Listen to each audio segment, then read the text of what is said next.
I get asked from time to time why it is that we're supporting Ukraine, why we're providing funding for their military and also for our military, backing up some of the supplies we're sending to Ukraine by rebuilding them here. And, I begin, of course, with just the humanitarian reality, which is we care about human life and about the suffering that's going on in Ukraine. We're just appalled by the fact that Russia has invaded a peaceful, sovereign nation next door. But the question also is asked, well, why is this of American interest? Not just humanitarian interest, but why is this good for the American people? And there are a number of reasons. Number one is that Americans are more prosperous. We have better jobs and better incomes and better prospects for our future if the world is at peace. If the world is in conflict, things aren't good for us, as well as for other people around the world. But conflict makes us less well off. So a peaceful world makes us better off. It's good for Americans. And when you have a nation that feels it can invade their neighbor without a response, without a reaction, you can have that happening more and more and more because that kind of violence spreads. Now, secondly, we've learned through sad history that when one country begins to feel they can take over another country and invade them, ultimately that keeps on spreading and involves us. And we end up being attacked ourselves. That's one of the lessons of history, which is that violence in the world spreads and it ultimately comes to our own shores.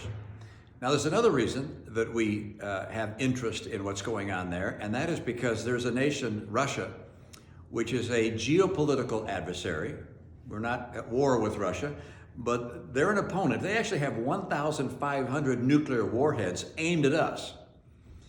And we are, by virtue of supporting Ukraine in this war, depleting and diminishing the Russian military, which is aiming its weapons at us. So this is a good thing for our national security. And by the way, Russia is also China's only real ally. And so if we're concerned about China, weakening Russia is a very good thing.